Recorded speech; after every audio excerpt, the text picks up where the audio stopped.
میرے نبی جب دنیا میں تشریف لائے اور لیڈی ڈاکٹر ہی کہہ لو، دائی شفا بنت اسد، انہوں نے آپ کو ماں کے پہلو میں لٹایا تو آپ نے ایک دم ایسے کروٹ بدلی اور سجدے میں چلے گئے، لمبا سجدہ کیا، پھر اس کے بعد سر اٹھا کے یوں کیا اور اس ہاتھ کا سہارا لے کر اس ہاتھ کو یوں اٹھایا اور ایسے انگلی کو کیا تو ایک پورے عالم میں نور ہی نور پھیل گیا اور آپ گرے، اور پھر اس بچہ جیسے ہوتا ہے ویسے آتے ہی اعلان کیا کہ میں سجدے لے کر آ رہا ہوں۔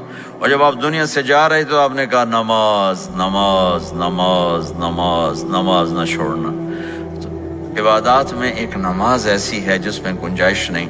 اور اس کے بعد دوسری زندگی میں چند چیزیں ہیں، چند چیزیں، ان سب کا خلاصہ کروں تو 4 چیزیں ہیں، سب کا خلاصہ کروں تو 4 باتیں، وہ بھی حدیث پاک میں۔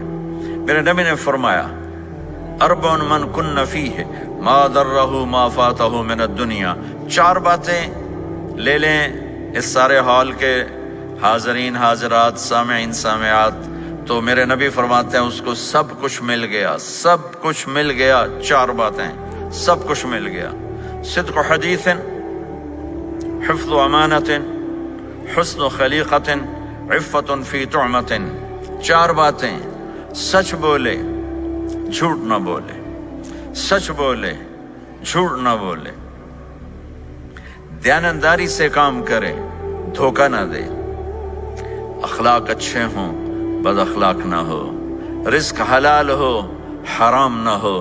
4 باتیں جو کر لے گا وہ پورا دین اس کے ہاتھ میں آ جائے گا۔ عبادات کے بعد نماز فرائض، تو ایک سچائی ہو، ایک دیانتداری ہو، ایک اخلاق اچھے ہوں اور ایک رزق حلال ہو، تو ہر چیز آپ کے تابع اللہ تعالیٰ کر دے گا۔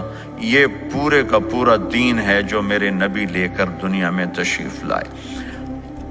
یہاں کے ماحول میں دوڑ لگی ہوئی ہے اور ایک دوسرے کو خیال کرنا یا اس کے لیے وقت نکالنا، خاص طور پر جہاں والدین پوری دنیا میں ہی پریشان ہیں لیکن ان ملکوں میں زیادہ پریشان ہیں کہ پتہ نہیں سسٹم ایسا ہے یا قدر کوئی نہیں ہے۔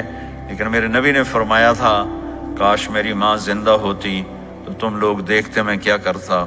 میں عشاء کی نماز کے مصلی پہ کھڑا ہوتا، سورۃ فاتحہ پڑھ رہا ہوتا اور ادھر سے میری ماں مجھے پکارتی محمد، تو میں ماں کے لیے نماز توڑ دیتا۔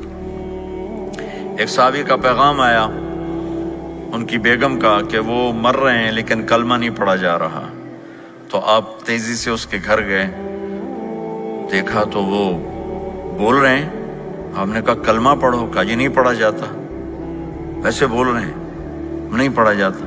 آپ نے پوچھا اس کے والدین میں کون زندہ ہے، کہا جی ماں زندہ ہے۔ آپ نے کہا بلاؤ، کہ ماں آ گئی۔ آپ نے کہا تم اس سے ناراض ہو، کہا جی ناراض ہوں۔ کیا ناراضگی ہے؟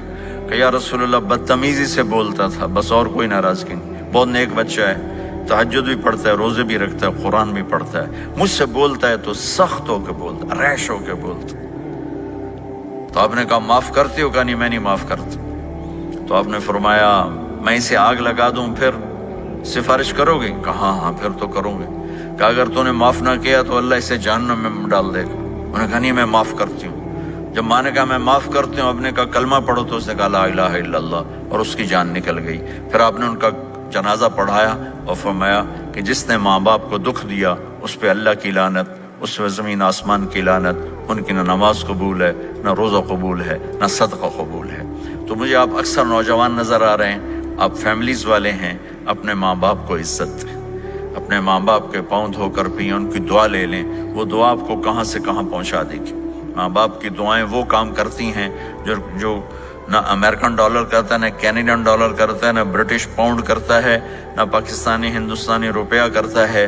ماں باپ کی دعاؤں سے 7 آسمان کے دروازے کھل جاتے ہیں، زمین آسمان کی برکتیں سمٹ کر ان لوگوں کے پاؤں میں آتی ہیں جو اپنے ماں باپ کی دعا لیتے ہیں۔